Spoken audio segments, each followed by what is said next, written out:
Can you use this as an outtake? Hey everybody, you're listening to In Hindsight. In Hindsight? You're listening to the In Hindsight podcast. Let's Go. Alright. Did you have anything for breakfast this morning? Nope. Just rolled out of bed and grabbed the coffee. Yeah. Are you usually a morning guy? You know, you'd think that I am because I run a coffee shop, but no, I'm the worst at mornings. I'm really bad at waking up early. To be honest, that's what I thought. I was like, oh, if we do 9 o'clock, like, he's probably up at like 7:30 or something like that every morning. Or... My brother's like that, but not me. Yeah? Yeah. So that's why it's like you got early shift, I'll be in later. Yeah, pretty much. But yeah, man, I do appreciate you coming over here, man, and taking the time. So Of course. I'm excited, and cheers for the coffee. Appreciate you. Cheers. So what blend is this, or what is? We've been working with a roaster in Duluth, Minnesota called Underwood for our drip coffee. But this, I think, is the blend that I use for espresso, just from tasting it. I think that's what it is. So that's from Austin, Texas. Ooh. Now, do you get all your coffee from Austin? I get all of my coffee for espresso from Austin, and then I've been working with this new roaster in Duluth as well. So I kind of mix it up. And how'd you find the Duluth one? They hit me up. We kind of have the same sense of humor and the same, we're like into country music and that sort of thing, and they just kind of sent me some samples, which a lot of roasters will send samples to me just because they want me to buy their coffee. And I'll try all these coffees, and most of them are good. But I have this loyalty to Flat Track because I used to run that shop, the shop out of Austin. And so it's got to be not just a good coffee for me to want to buy it. They've also just got to check all the boxes for me. And these guys, they sent me a couple bags of coffee and a Willie Nelson tape, a cassette tape. And I was just like, man, that's a cool move. And all of their bags of coffee have the bag design is like a family photo, like a photo from a scrapbook or a photo album from their family growing up, which is really cool. And a lot of that nostalgia is kind of where I came up with the whole vibe for Partner Coffee. And so it just fits right in. Yeah. In my last order of coffee from these guys, they snuck a Hamm's beer into one of the coffee bags. My little brother calls me up when he's opening it up. He's like, I don't know what's in here. There's something hard in this one bag of coffee that's not labeled. So I went over there and opened it up, and sure enough, it was a cold-ish beer. It was awesome. That's rad. Was he just sitting there and be like, I'm not going to open this thing because I don't know what it's going to be? Or... I told him just wait, just because I wasn't sure what it is. Yeah. Now, before we go too much further, please just tell us who you are and what you do here as far as sure, because we're talking about coffee. You might as well probably let everyone know who you are and what we're going on with. Yeah, my name's Taylor Wallace, and I own Partner Coffee in Bozeman, Montana. And then I also kind of work on the side for a company called Dangle Supply. I don't know if we want to get into that, but we can get into whatever, man. Yeah. Yeah, so Partner Coffee, we're chatting a little bit about, where you get supply from and stuff like that. When did this kind of origin happen with the whole coffee scene? So I've been working in coffee for 13 years. I started in college like a lot of people do. Went to college in Central Texas. Do a lot of people start in coffee in college, or? I think so. And then after I finished college, I went to Austin, which is kind of a big coffee town, and just kind of bopped around from different coffee shops to different coffee shops and spent a lot of time learning about how to make coffee. And the last shop that I worked at in Austin was Flat Track, which is a coffee roaster and kind of a moto cafe. And I, ran kind of all their operations for the front of house there.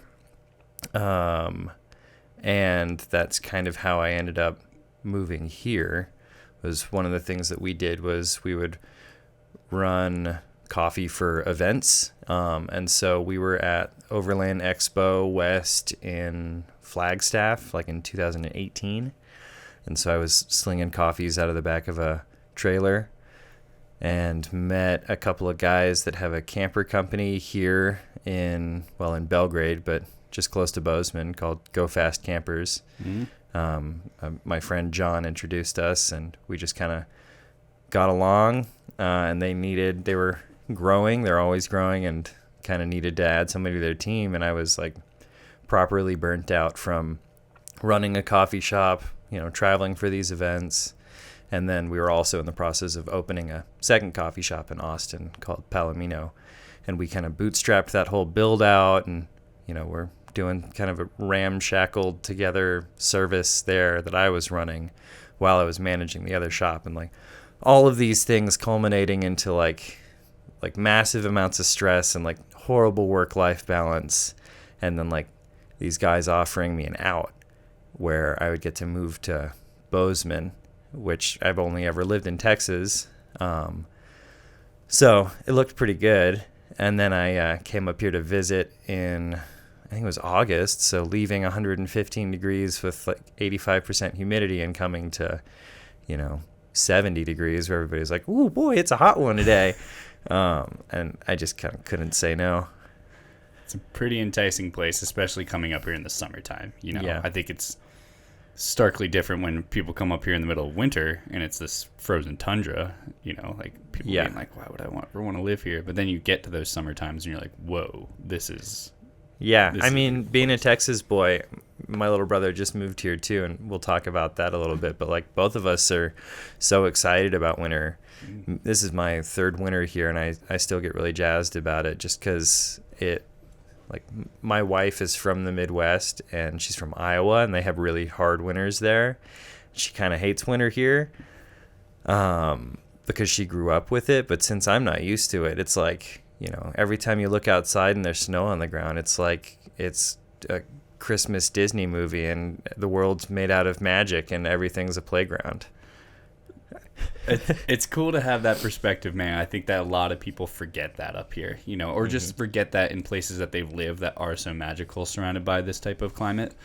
And someone like myself from the East Coast, they were biting cold winters. That humidity just traps that cold and just stings your skin. And out here, it being drier, of course, it is one of those things where you go, it's not just cold and we're not fighting to get through traffic in this miserable kind of climate.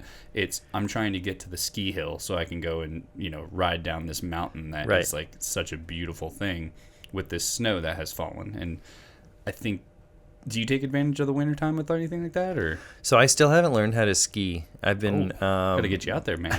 I know. I've been meaning to. I kind of want to get into cross-country skiing just because it's like... And this is... I have like a completely ignorant perspective because I've never skied, but it seems a little more like low-key and laid back, like you're just kind of tromping through the woods and exploring a little bit.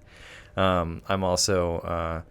frugal by design, and so the idea of buying like an expensive lift pass and stuff like that is pretty daunting to me. But in the wintertime here, we get into just like running in the snow is really rad. This is typically when like my wife and I will start training for like marathons or half marathons, just because it having a training regiment like forces you to get out in the mornings and stuff like that and take advantage of the daylight when we have it.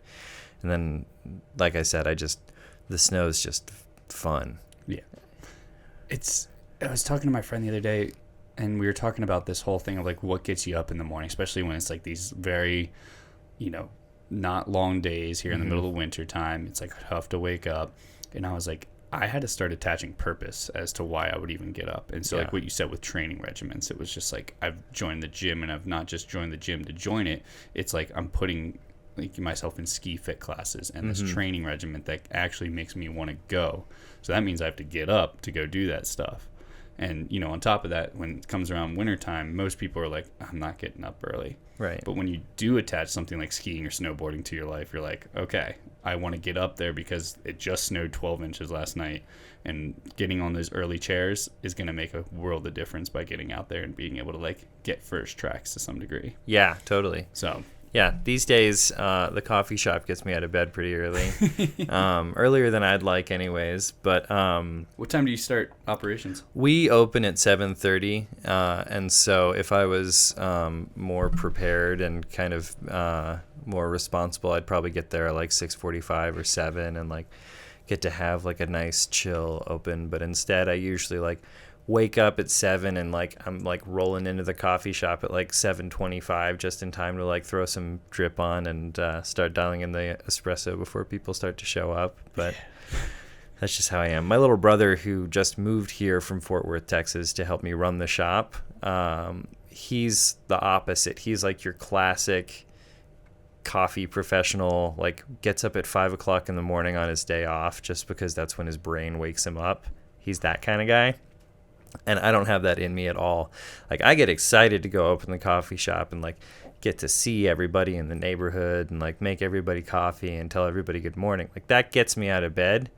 But on my days off, like a day like today, I keep hitting that snooze button as long as I can. And you need that though. You need some like to run something with someone else. If like you can have that balance of like, I'm down to get up early, cool. I'm not like, I will do my part and I am gonna bring the excitement to it. But you're there to like get the operation going. Is like pretty important, I'd say, right? Yeah, totally. Yeah. So I should probably back up a little bit. I was talking about moving here. I didn't really talk about starting Partner Coffee. Yeah. So I moved here with all of this coffee experience under my belt, but kind of at the end of my rope as far as work-life balance and just being burnt out. And my, work life changed pretty dramatically when I moved here because I went from running a couple of bootstrapped small businesses to working essentially at a startup, in an office, at a desk every day, like having a commute and like sitting at a desk and being what at first felt like pretty good and mellow and low key, like started to feel pretty isolating. And I didn't realize that like on top of moving to a new place and then, shortly after we moved here, everybody got locked down because of the pandemic, which is pretty interesting. I was missing the sense of being a part of a community and that sense of belonging that I got from running flat track when I was in Austin. So I kind of, as soon as I got up here, was thinking, as soon as I see the opportunity, I'm going to open up my own coffee shop here. And pretty early on started reaching out to friends of mine who run coffee shops in Austin or in LA and just asking them for advice on like how, you look like you pulled it off. You have one that's successful. How did you do it? And how can I learn from you? Like, I already know the mistakes that I made when it came to like running myself into the ground with a coffee shop. And now I'm trying to learn how to do it the right way. And one of the biggest pieces of advice that I heard from multiple people was to get an operations partner. So someone that can help you run it with the day-to-day. And it took me a year to find the right one, but my little brother has worked at a lot of the same coffee shops as me growing up, and we have so much of the same background and so much the same values, and like we even kind of talk the same. I really trust him to be there as often or almost as often as me, and I can know that he's doing essentially what I would be doing there. Now, what kind of convincing did it take to get him to come up here? Because, I know you Texans. It's tough to leave for you guys. You guys love your Texas. You love where you live, and you're prideful. And so to come up here. Well, we've got 8 generations of Texan running through us. I think that, so we're like 5 years apart. And younger or older? I'm the older one. Older. And so like as soon as I asked him if he wanted to, he was like, yeah, I'll move up there right now. And I was like, well, you gotta, we gotta plan this out. You gotta think about it and really decide if this is something that you want to do. But I mean, as soon as I lobbed the idea out to him, he was so excited. I mean, it's a cool opportunity to get to move to a new place and get to kind of run the show with someone who, like, we're on the same operating like wavelength. Like we both understand what we're trying to do. And so that's kind of rare, to get to work with family. Like my brother and I were super close growing up, and then like we didn't really hang out that much in our 20s. And so it's really cool to be getting back to spending more time together and getting closer and all of that. Yeah, I think that's one thing where it's like you have a reason to kind of create this bond again, or not even create it again, but just to like keep that bond going, because there is you leaving Texas, right? You leaving your family, your 8 generations, and coming up here to start life, and to have someone come up and follow with you is a really important thing, I'd say. And yeah, to step back just a little bit, like why coffee? Like why, even when in college or whenever you decided that you were going to like get into this, like why was coffee the thing? Man, I don't know. When I gotta try and put myself back in that place when I was in college. I mean, when I was in college, all I wanted was a chill job that, I could afford to, buy a 6-pack and an eighth of weed on the weekend, and just like, I mean, I went to Texas State University, which is kind of a notorious party school in Central Texas. It's like where all the kids that can't get into UT go. And I was studying philosophy, and I was really into what I was studying. But I just needed, kind of a chill gig. And there was this coffee shop in town called Attantra that like a handful of my buddies worked at, and like they had like a cool music scene, like a big stage outside and stuff like that. And there was this like hardcore community of people that would just congregate around this place 24/7. And so I tried really hard to get in with them. And the first coffee shop that I worked at, I didn't make coffee at ever. I was a line cook, or a short order cook. There was one of us cooking food all day long. Yeah. So it was like a coffee, like breakfast kind of place, right? Yeah. We had breakfast tacos, which is just kind of a ubiquitous thing down in Texas, and they were all made kind of fresh to order. And I was able to kind of get creative, and I learned a lot about working in a kitchen and what that means. And I just have this thing in me where no matter what I'm doing or who I'm working for, I kind of pour all of myself into it. And so I've done that at every coffee shop that I've worked at, whether I liked the coffee shop or not, like whether it, spoke to my soul as a place or the aesthetic or whatever, whether it spoke to me or not, I like poured everything I had into it, probably to my detriment at some level. But that's how I came to being a small business owner, instead of just being someone who works for people, because I've worked for a lot of cool people and a lot of people that I consider to be friends, but it's just a job. And if you're committing yourself like to your core to a thing that's just a job, eventually you're going to get burnt out or frustrated. Like, a lot of smart people know how to just like turn it off at the end of the day. And I don't have that bone in me for some reason. So I might as well be working for myself, because I'm going to dump all of myself into it anyways. And like, people say that when you work for yourself or when you do something that you like, that it doesn't feel like work. And I thought that was bullshit for a really long time.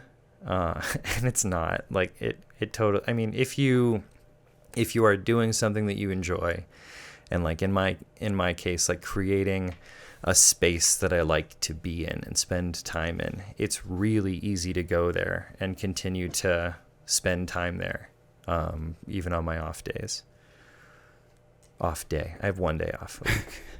And I'm taking it up with this podcast, so awesome. Yeah. Happy to be here. No, I mean, it's a cliche for a reason, and saying,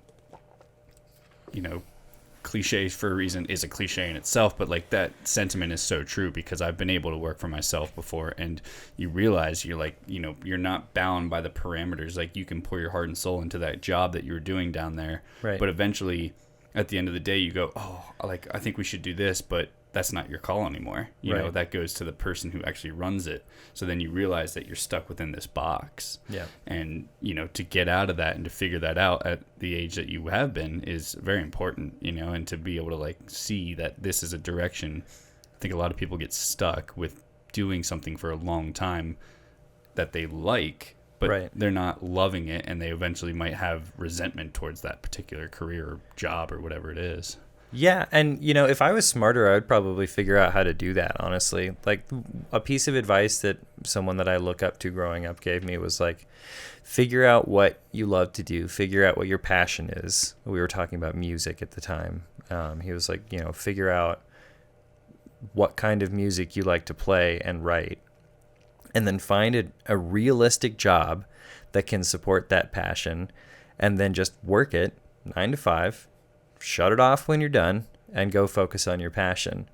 And I did not listen to that advice. And, I've put myself in this position where when I started the coffee shop, I stopped playing music. I made a pretty intentional decision to stop trying to book shows, stop focusing on rehearsing, and just focus on one thing at a time. Yeah. What kind of music did you play? I play country music. Yeah. Yeah. Seems fitting. I was in Austin. I had a band called Cryin' Time. I have a tattoo of it right here. It's Cryin' Time. Cryn. Cryin' Time. I didn't realize that it was spelled like that until after I got the tattoo. A friend of mine drew it. It's a long story. Yeah. But we had, a 5-piece honky-tonk band with pedal steel and backing vocals and all that stuff. And in Austin, there's tons of places that you can play where people will go and dance all night long. And we don't have that here as much. But when I moved here, one of the things that I wanted to do was like figure out how to build that community. And I think, that'll happen. But focusing on one thing at a time is pretty important. Yeah. Is there any goals to like actually maybe put something alongside your coffee shop as well, like in that regard, like having something that you can play at? Or I mean, I've been talking to a handful of friends about putting together some pretty low-key shows. It'd be nice to do kind of my coffee shop is small. For people listening who have never been there, it started in the back of an 85 Ford Bronco. I would just pop up around town, and I found this old kind of dilapidated garage on an empty lot in a part of town that's zoned for retail use, and I just parked the Bronco in there and converted the garage into kind of a nice homey cozy cafe space, like with a wood fire stove and a bunch of pictures of friends and family on the wall and stuff like that. And it fills up really quick. And so if we were going to do music there, there's something exciting about playing at a space that fills up really quick. But at the same time, I would probably do kind of a closed show, invite only, or a limited amount of tickets, and then just maybe film the whole thing or something like that, mostly so that whoever's playing there can then use it to promote their band or whatever, and then it promotes my space at the same time. I don't really know. There's a lot of, I also kind of want to just get into like generally like putting on shows at other spaces, but being a part of the group that plans them and curates them. Yeah. What about music is so important to you? it's like for the longest time was like the only way that I knew how to express myself emotionally. And I just grew up really close to music. My dad was a guitar player and, was obsessed with the Beatles and knew how to play all these super cool songs. And so like growing up, seeing him play all this stuff, like I picked up the guitar when I was like 9 years old and started learning how to play. And that was just kind of what we always did. And so when I was little and I was growing up and people would ask me, what do you want to be when you grow up?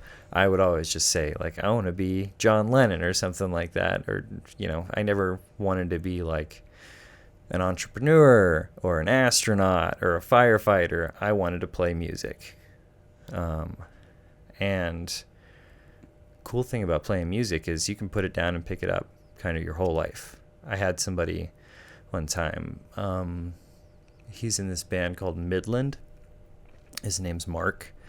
And I was asking him just general advice about playing music. And he was just like, look, man, don't rush it. I'm in my 40s and we just got, hit the big time. Like, it'll happen. Just take your time. And, I kind of took that as like letting life ebb and flow and focusing on one thing at a time, trying to have a little bit of balance in my life. That is something that I've recently learned, is this idea that it's, to hit another cliche, it's not the sprint, it's the marathon. And to allow things to come over time. We live in such a society where we want everything real quick, right? Oh, yeah. We want to order this, we want it next day delivered. We want this, we want to download it ASAP. I don't even shop online because I need it immediately. Yeah. Exactly, man. And that's what it is. And for me, like, I bit into this thing where I wanted instant gratification with everything that I did. And so it dictated my jobs. It dictated how I kind of wove through life in this way. And then I started to kind of understand that with things that take time, the reward and the gratification comes even harder, deeper, and richer to my soul. And I've started to implement that. And, you'll see that there's a guitar right there that has just been collecting dust for a very long time. And it is. I was telling my friend, I was like, it can be one of two things. I can either really want to do that and take the time knowing that it's going to take years and years and years, or you just know that maybe that's not the thing and you find other things that will, fulfill you in that way. And so I'll hopefully get there one day, it's one of those things. But to like what I'm getting at is that like to be able to know that like you found something that took time and that over time, like you said, you can pick it up, put it down and just kind of be able to play is such a reward in its own. Yeah. I mean, music is for me, like, the music that I play and what I'm doing there, that's for me more than anything. And so I don't need to be, on the radio in order to enjoy it. So I can just sit at home and play a couple of tunes for myself and feel pretty satisfied. Now, there's a whole different portion of that when it comes to playing live shows with other people. That's magic on fire. That is the coolest thing in the world. And I know that I'll get back into that. It's just tough to force that. And so I've got so many other things going on in my life. Like, I better just focus on those things so that when I find, a drummer that we vibe with or something like that, like, at least, I'll know that I focused on the other things in my life and they're hopefully running pretty steady and I can kind of shift focus a little bit. Now, you said that when you were a kid, you were saying you wanted to be the John Lennons, you wanted to be other people and stuff. And like this idea of becoming a professional musician was probably there for a long time. Yeah. When did that switch? When did you realize that, like, okay, I always want to have music in my life and be able to do it, but maybe this isn't the actual direction that I want to go in? That's a great question. I don't know. I can't really truly say that I've ever fully committed to being a professional musician. And I know a lot of people that do that live that lifestyle, that work crappy jobs and crappy hours and make pennies just so that they can have the time to, play 4 or 5 shows a week. And that's a really hard life. And there's a lot of, I respect the hell out of everybody that does that. But like, for whatever reason, I lack that amount of drive when it comes to that particular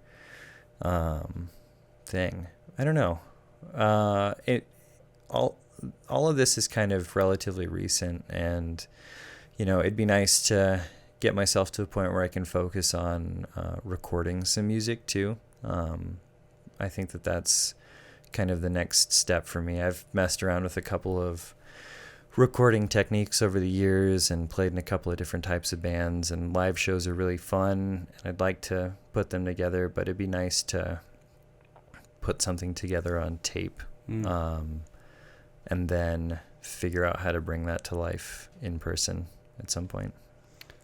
So one of the things after you just got done saying that was kind of what this podcast, its origins were about, was you're hearing someone who is, are you 29 or 30? I'm 29. 29. You're hearing someone that's still in their 20s, and you're talking about this almost like what sounds like a full life lived in this kind of short amount of time, to be honest with you, right? Yeah. And for someone like me hearing it, or people hearing it, it can go like, it can be pretty overwhelming to like sit there and be like, oh man, like this person's done so much and they haven't even hit 30 yet.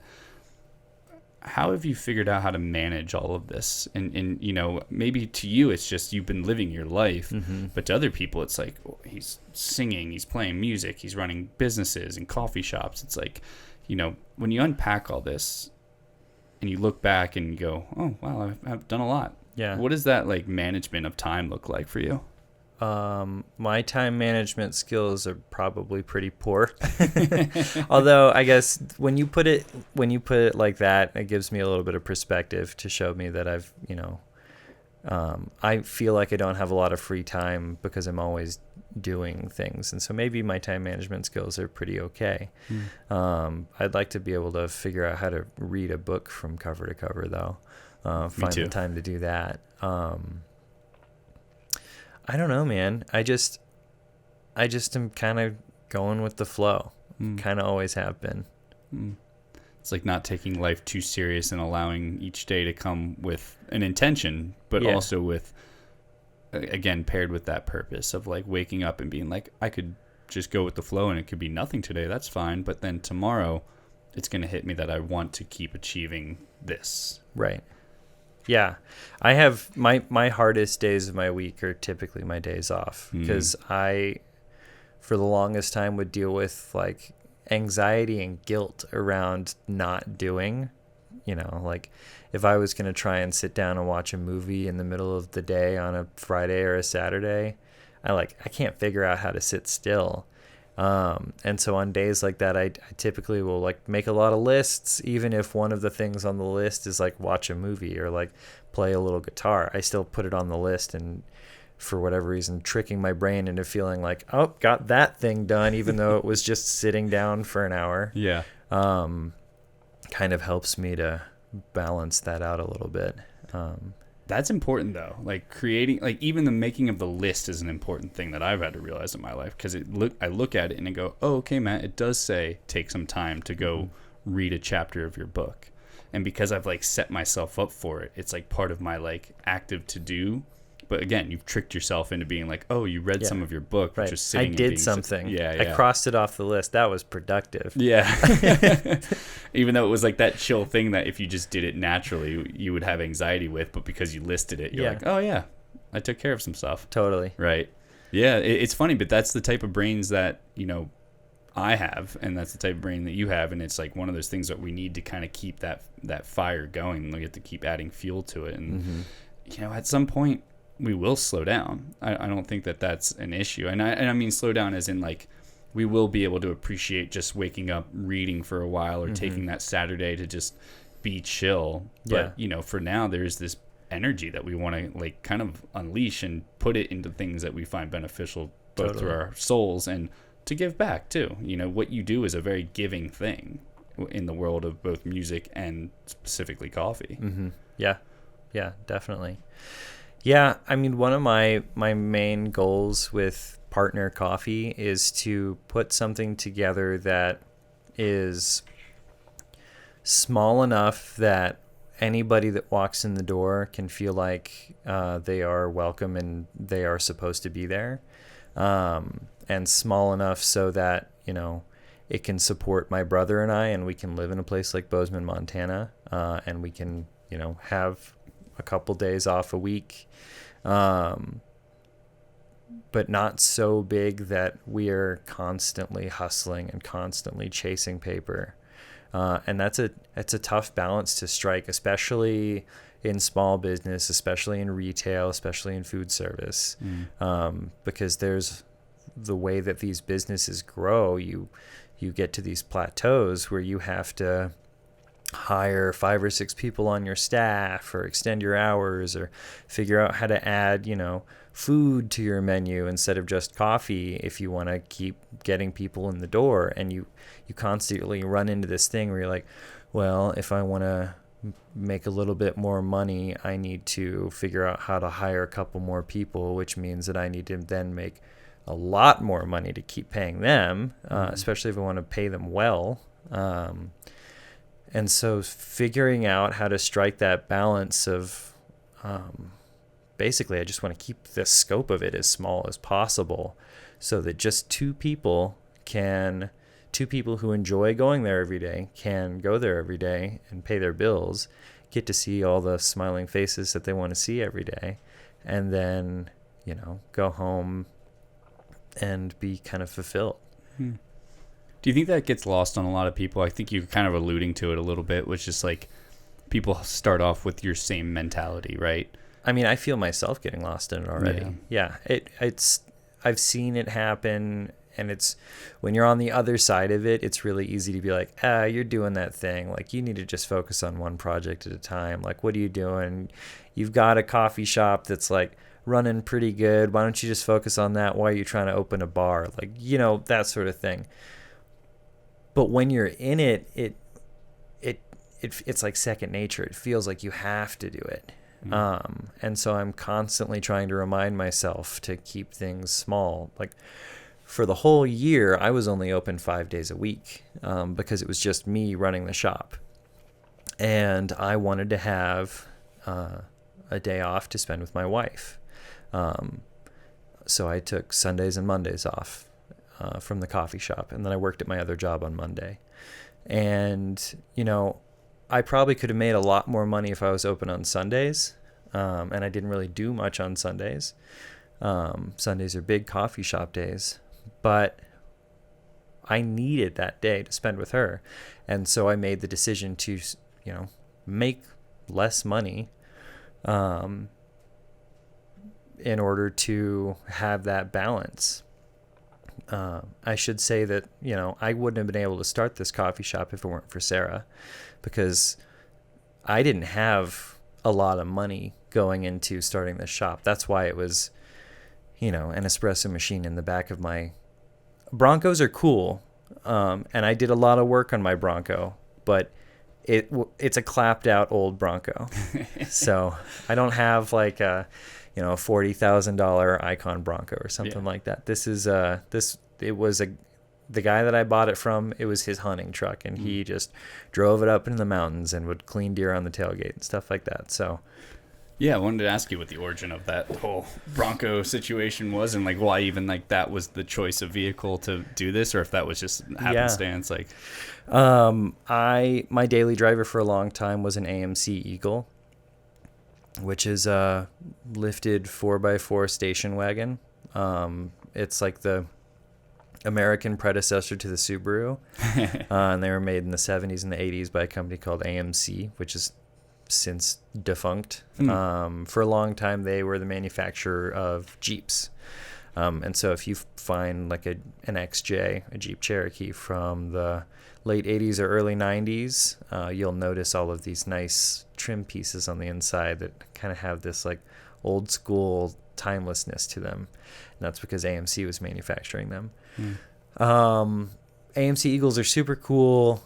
I loved mine, and I drove the shit out of it, and I broke the axle in it. and they're rare. And yeah, I couldn't just go buy a new axle shaft anywhere. And it was going to cost thousands of dollars to get one made. And so I parked it and started hunting around for a new car. And one of the ways that my wife and I get along is that we both like shitty old trucks. And she found this really crusty Ford Bronco in Butte, and it had, this disgusting 4-inch lift on it. It was huge. These tires that were poking way out on the sides. It was like a redneck's dream, right? And so it was like $1,000. I think he had it listed for $1,300, but I will never ever pay asking price for anything on Craigslist. Yeah. So I went down there to look at it, offered him $1,000 for it. He said yes. And driving that thing home from Butte in the middle of the night in the beginning of winter was really sketchy. Driving a new vehicle or new to you vehicle can, there's all these things that you have to learn. And then when it's an older vehicle, there's even more things you have to learn about it. And when it's an old vehicle on a sketchy lift on all of these crazy windy roads in the middle of the night, and there's a short in the lights, and so the lights will go out every once in a while. Oh my God. So I already had that truck. That was my daily for the whole year before I started the coffee shop. I did a lot of work to it. I cleaned it up a whole bunch. I put different wheels on it. I took the lift off of it. I put 35s on it and, got it running mechanically sound. And when it came time to, when I saw my opportunity to start the coffee shop, I kind of knew immediately that I was going to do it in the truck. Part of that's because of my background. So Flat Track out of Austin got started out in a 76 Chevy sport van. And they would just roll up to, the two founders would roll up to, the skate shop or, to a different party or whatever, and just pop up and make coffees for people out of this van.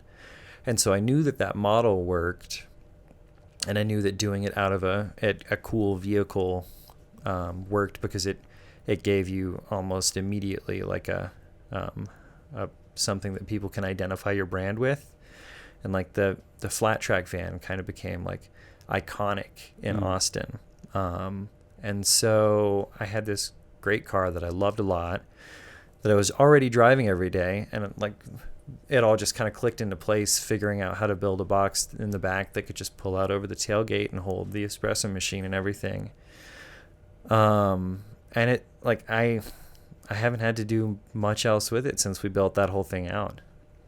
Yeah, the brand's an extension of you too, which is right. Yeah, important, right? It's you were already driving that for a year, and to just put it in there, one, you said was something cool, and it's eye catching. It's what caught me when I was actually on that road and I saw you, and I pulled over and I was like, I'm gonna get some coffee from this guy. Yeah, and talking to you instantly, there was this warmth involved, and I was like, here's this really cool vehicle that is aesthetically pleasing. It's got this great, history behind it. Right. And then here's this guy who just, fits the part with it so much. I guess I take a lot of that for granted a little bit, that that's me.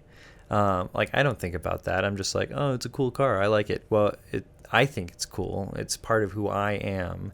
It's not like I, had a bunch of money from the stock market and was I'm going to go start a coffee shop and buy, I'm going to buy the coolest car that I can find to start that coffee shop out of. I feel like a lot of people can tell when you do something like that. Oh, yeah. And that is not what happened here. Well, it's kind of like the people with the Sprinter vans, how there's this big, what's the term for it? There's this kind of pushback against people who own Sprinter vans because although you can't take away the fact that they're traveling and doing stuff, they're also someone who is able to pay $100,000 for some pimped out van that has all the bells and whistles compared to the actual dirt bags that are doing this in, a GMC van or whatever it is that they have. And it's interesting that you see, to your point, that someone can buy something vintage and be very wealthy and be able to do it. And there's the other person that this is an extension of me because I really like this. Yeah. And I'm going to utilize it also in line with what I do for a living or what I love to do, which is coffee. Yeah, for sure. I have a lot of respect for people that get into Sprinter vans and things like that too. And this isn't a shit on the Sprinter van. I just want to make that known. Well, there's a lot of levels there, right? You do have a lot of people that go buy these things because they feel like they're supposed to, or they feel like, that's when you have this level of money and you can go fuck off for weeks at a time, like that's what you should do. And then you do have a lot of folks that, get into Sprinter vans that they can afford them because they have made all these other sacrifices in their lives and things like that. Yeah, I think that's... I have plenty of friends who've done that too, who have gotten it as a shell and have done so much beautiful work inside, and it's incredible. You know? It's a kind of a crazy nuanced thing. Yeah, that happens, especially in Bozeman. Mm-hmm. Yeah, and these mountain towns alike. I go back to Breckenridge, you see them. I go back to Jackson, you see it. It's just like, okay, it's a pretty nice vehicle. Yeah, coming from someone who has broken down on cross country trips more times than I'd care to count. If I had the cash for a Sprinter van, I would absolutely throw down on it without even thinking. Oh yeah. People that talk shit on them just want one as well too. Yeah. I look at them too and I'll see the insides and I'm like, could really get used to this. Uh-huh. Yeah. Yeah. No, they're wonderful. They're wonderful, man. Have you always been handy with being able to fix things and do that kind of stuff? No, and I don't even consider myself very handy. Yeah. A lot of people, I am by design and out of necessity. But when I was younger and living in Austin, I decided one day that I wanted to know how to work on cars. And so I went and traded in a pretty reasonable daily driver for a total piece of shit gross Dodge van from the 80s. Not a cool van. A very lame, gross looking van that someone had been using to haul lawn equipment. And the girl that I was dating at the time, I swear to God, almost kicked me out on my ass just for doing that. Because I didn't talk to her about it. I just went and did it. She was like, "You're an idiot. This thing's going to break down, and I'm going to have to drive you around." Yeah. She's looking almost at the irresponsibility of your actions versus... It was totally irresponsible. Yeah. And now when I have friends that are like, "Oh, I want to get into classic cars and stuff like that," I'm like, cool, make sure you have a car that works before you buy a classic car. Because you end up riding your bike a lot of places. Yeah. But I got that van, started fixing small things on it, got the Eagle. And with all of these older vehicles, I try to figure out how to work on them myself rather than take them to a shop. Mostly because mechanics are expensive. They should be. They're working really, really hard. And you can save yourself a lot of time and money by going to a professional because they can get something done in an hour that'll take me 8. But once I do it once, the next time I do it, maybe it'll take me 4 hours instead of 8. I don't know. Working on cars is so frustrating. And it's I always have these jokes with some friends of mine that are also into classic cars where it's nothing like a relaxing afternoon in the garage working on some piece of shit and just getting really frustrated about it. Yes, it's so zen. Mm-hmm. That's what your ideal day off is, right? Is being able to do that versus sit on a couch. Oh, for sure. Yeah.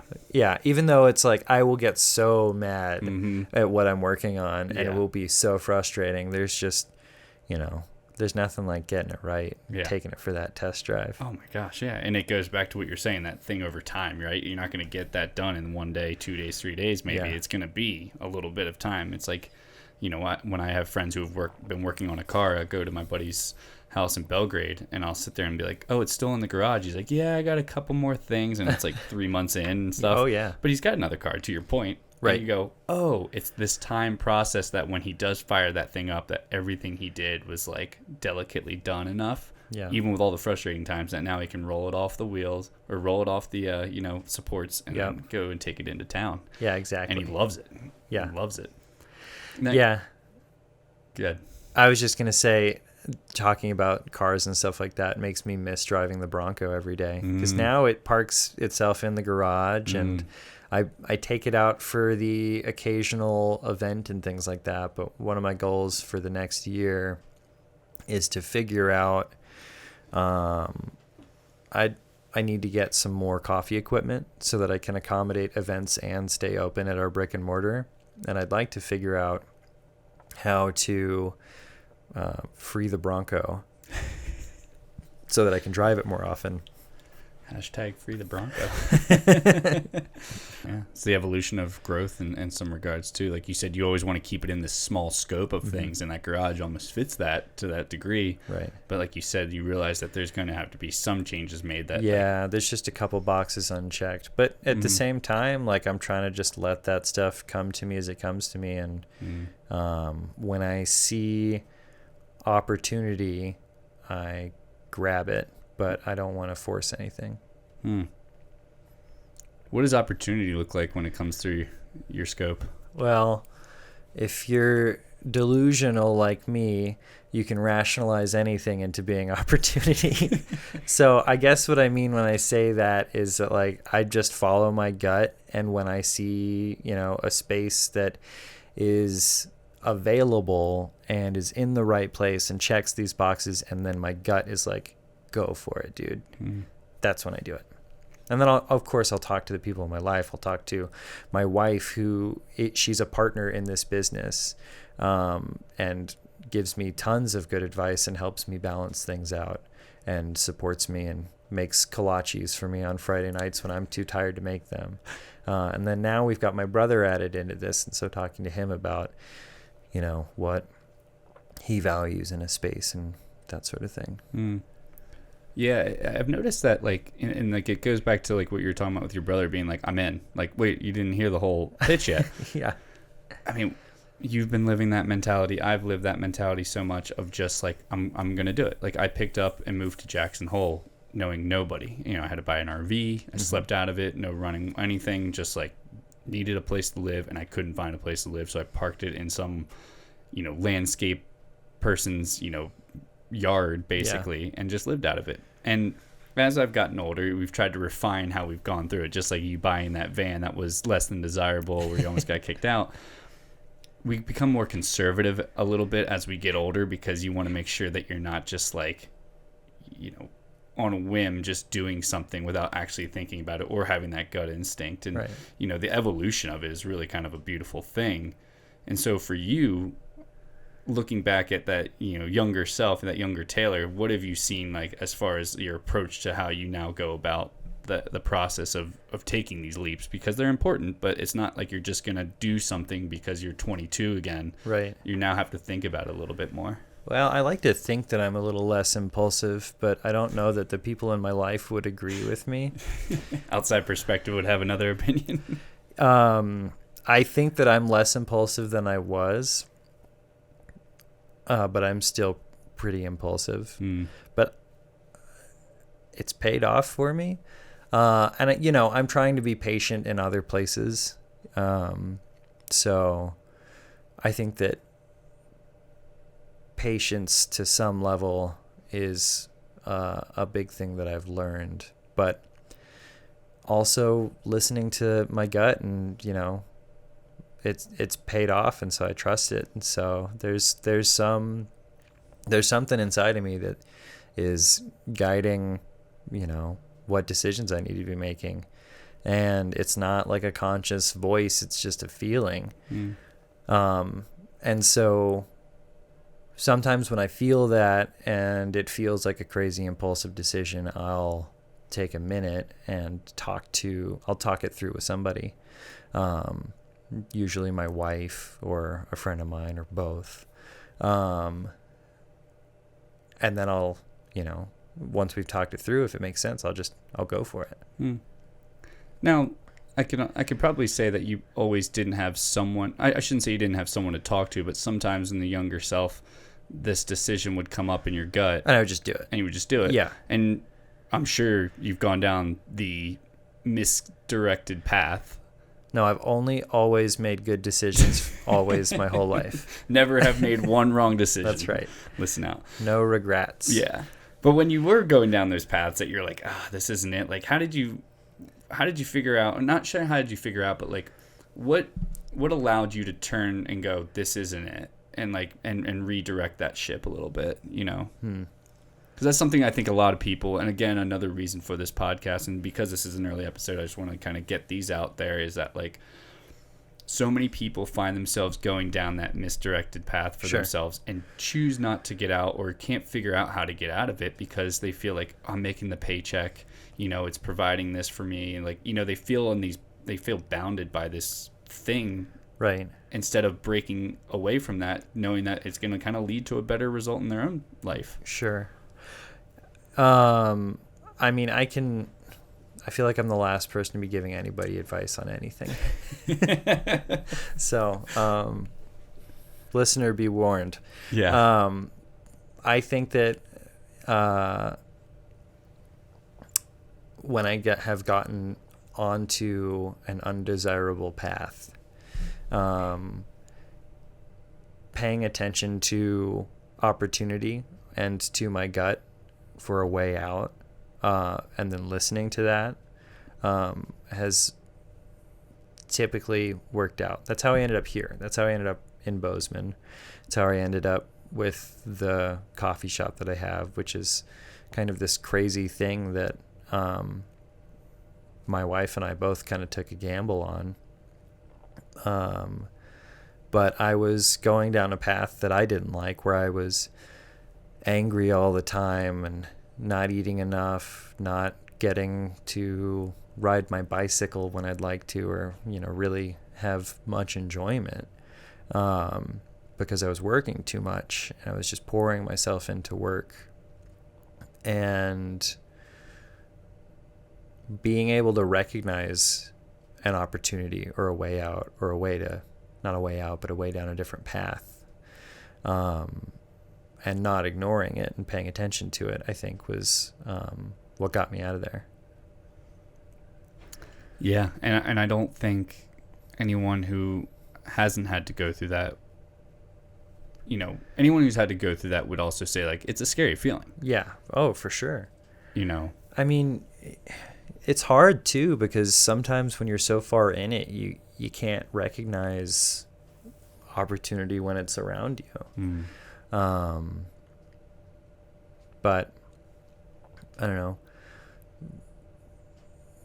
trying to be present in your life and your interactions with other people, you'll notice things, and if you pay attention to them and think about them or talk them through with other people, you can sometimes recognize when something might benefit your life and the people around you.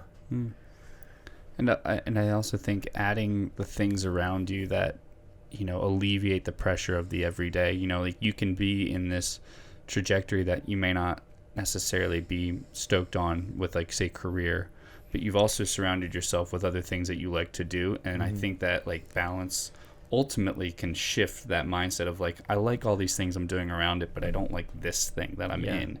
And that can almost steer you back into something, so you create that well-rounded desire, you know. And for you, it was all these things of classic cars, music, coffee, you know. You said that you like to bicycle, and that's something that's been a part of your life for a little bit, right? Yeah, totally. And what about bicycling or anything like that? Was when I was in college, I raced bikes with the team at my college, mountain bikes and road bikes and all that stuff. Man. And then, just add it to the list of things. I know. Yeah, I'm always picking up and putting down other new hobbies and stuff like that too. Yeah. Film photography was a big part of my life for a long time too. And got my camera right there. I see it. Yeah. And so for the longest time, I felt like I was struggling with focus, and I felt like I was, like, not a jack of all trades, not a renaissance man, but just somebody who's like medium okay at a lot of things. And so in the past couple of years, I've been trying to focus on one of them at a time to get, better at them so that I can then, turn to the next thing and focus on it. Yeah, I've had that exact same thing. I've always described myself as a jack of all trades, master of none. And, when you say it enough, it kind of beats you down a little bit. It beat me down a little bit. And you're just like, wow, I'm looking at this person who specializes in this thing in the filmmaking world, and they're so good at it. Yeah. And they're getting all this work from it, blah, blah, blah. And I kind of just know how to do it, and I'm not going to get the level of work. And so you start comparing yourself to the people who've really mastered something. Right. And I've had to take it two ways. I could sit there and be really demoralized by it, or I could realize that my brain and who I am as a person likes all facets of life, and I want to touch on all of them. Like you said, picking up a hobby, putting it down. Like, I've got every sport in the garage known to man. Like you saw my gear rack out there. Yeah. And now I'm doing a damn podcast, right? And I'm a filmmaker. All these things, and it's because I believe in this life that we're in right now, this conscious life that I'm in as Matt Hines, and I'm looking at it as my one life as Matt Hines. And so I go, how can I saturate as much of it as possible? Yeah. And I'm just going to touch on all the things I like to do, because I might not be the best podcaster, filmmaker, photographer, etc. But if I'm able to dip my toes into these things and allow myself to enjoy it, or figure out if I don't enjoy it, move on from it, well, that's just how I am. And that's how I figured out how to live my life in a lot of ways. Totally. Yeah. Nobody says you have to be good at things. Yeah, that's a good point. Yeah.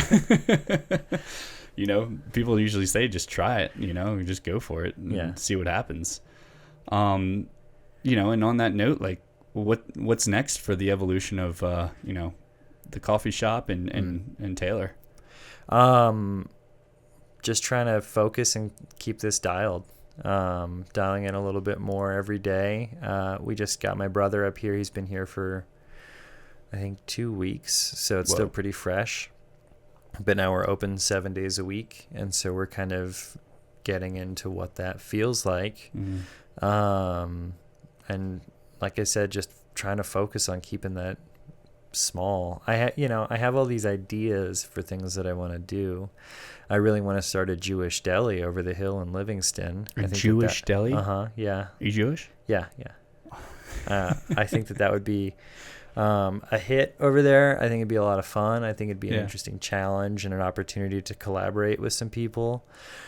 But I don't want to rush that either. So that'll happen probably, because once I decide I want to do something, I typically just end up doing it. But focusing on what I'm working on right now is kind of my main project. Yeah. And, with what you do, I've looked at your social media, and you definitely like to have fun with it, which is important, Yeah. And, you put out funny videos and things like that. I think that's important, right? Because that helps kind of ease the tension of that you're slinging coffee, and not to demean what you do, obviously, but you're like, no, it shouldn't be something that's like, the most epic photos and seriousness. Like, you put your dog in there, you have these fun videos. Yeah, no, I mean, I think that the things that we take seriously are the quality of the product and the kindness that we treat people with. And then everything else, like, have fun. Like, who gives a shit? Like, it ought to be a good time and a relaxed experience. Yeah. And so funny videos and just general goofiness. Yeah. On the side, I don't know on which side, there's a million sides, but on one side, I work for a company here in town called Dangle Supply that makes titanium cannabis adjacent goods. So bongs, pipes, things like that. And one of the many, many things that I do for them is I play this character online that makes all of these funny stoner humor videos. His name is Tyler Bongs, Baunghs. He goes by Ty. And it's just like this caricature of myself, sort of, this like happy-go-lucky stoner dude. And I have a ton of fun with that. And I have all of these, funny nicknames that there's a lot of people that they call me Ty, which is fine. And, it's also confusing because we picked an alter ego's name that is pretty close to my own name. Yeah. But it's always fun to, meet someone that only knows that side of me and doesn't know, the coffee side of me or the music side of me. I feel like there's like 3 sides of a coin or something like that. Which, I mean, you can say that there's the head, the tails, and then the sides of it. So. Yeah, totally. No, it's awesome, man. And that's cool. And to keep doing those things, it's always one more thing added onto your plate, but it's a voluntary thing that you get to enjoy doing. And those things that are added onto the plate are the ones that like you look forward to, like, eating per se. It's just like you get to create this character, then put that out there. And,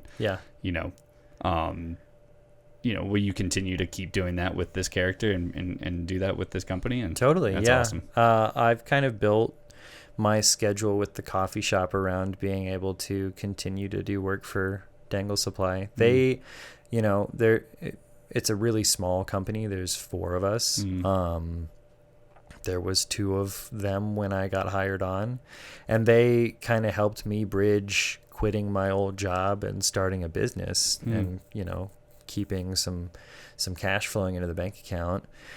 And so I wouldn't have been able to start the coffee shop if it weren't for those guys. And we have a lot of fun together. We work really well together. We've grown their company a lot together. And so it's cool that, I work 2 days a week for them. And we get a lot done. And so I'm excited to see where that goes in the next year too. Yeah. But, I get 1 day off a week. And, good timing for the evolution of Montana with its, passing of marijuana and the recreational side, huh? Yeah. No, it's an exciting time to be alive. Yeah, buddy. So yeah, where can people find you beyond the physical space, social media? Sure. So the coffee shop is Howdy Partner Coffee on Instagram, probably on Facebook too. Our website is howdypartner.coffee. You can find my personal Instagram. That's going to be Whaler Tallis, which is just like my name, Taylor Wallace, but you switch the 2 letters. Whaler's another one of my nicknames. And then Dangle Supply, if you want to see my funny videos, just at Dangle_supply. Cool. Yeah. One more thing before we jet out of here is what's the evolution of Willie Nelson on all this stuff? We put Willie Nelson on a Partner Coffee t-shirt. It was just a picture of Willie sitting in his tour bus with a coffee mug that I put our logo on too. Yeah. I just thought it was a funny way to kick off the merch side of things. I guess I'm wearing that shirt right now. Yeah. I love Willie Nelson country music. Willie's kind of the perfect example of like a laid back Texas guy. And I love his music, and so it was just kind of a funny thing to do. It's funny because I'll turn around so you can see the picture. Put some giddy up in your cup. It's not Willie's got kind of short hair and he doesn't have his braids in this picture. And so a lot of people will see the shirt and ask me like, oh, is that your grandpa or your dad? And I'm like, I'm not in Texas anymore. It's so true, man. You told me that before and I was like, man, people just don't know. And there's going to be a certain amount of people, a majority of people, I think, in the future that don't know who the Beatles are and don't know who Willie Nelson and all these people are, sadly. I disagree with you. Oh, yeah? Yeah, 100%. I mean, I just think that there's young people who coming up and like, I can't even get in the story because I forget who the artist is, but he had Ozzy Osbourne in his track. And there was a thread of people when his album came out that were like, oh my gosh, this Aussie guy is awesome. Like, you know, and I'm just sitting there. I'm like, what do you mean? Like awesome? Like you don't know who, like people didn't know who he was. Sure. And I just thought that was really surprising. And I'm like, will that eventually go down the line with people just not remembering some of these greats? Probably for some of them. Yeah. I think that the Beatles and Willie Nelson will exist through time forever. Yeah, you're probably right. Yeah, they're too iconic and too attached to too many things beyond just their music. You know, the Beatles are an iconic band for many reasons, and Willie Nelson will be associated with a lot of other things beyond just the music industry, right? Yeah. And stuff like that, and has crossover. So, yeah, you're right. Good way to end the podcast with me being wrong here. Well, dude, I really appreciate you coming on, man. And, you know, I know there's so many things else that we could have touched on, but, you know, means more to come if we can get you back on again sometime, man. Anytime. Yeah, And, thanks for having me. Yeah, and appreciate the coffee. This was wonderful. Of course. Right on. Cool. Thank you, brother. Yeah, man. This was awesome. So, I've been holding in this pee for so long, too. All right, I'd like to thank my guest today for being on the show. I'd also like to thank all of you for your continued support as we move forward into this journey. And to remind everyone, including myself, that doing anything for the love of it will ultimately bring more worth than if otherwise. I'm thankful for these moments spent, and I hope you can find a moment to be thankful for the things you value in your life and pass that on. I'll see you on the other side.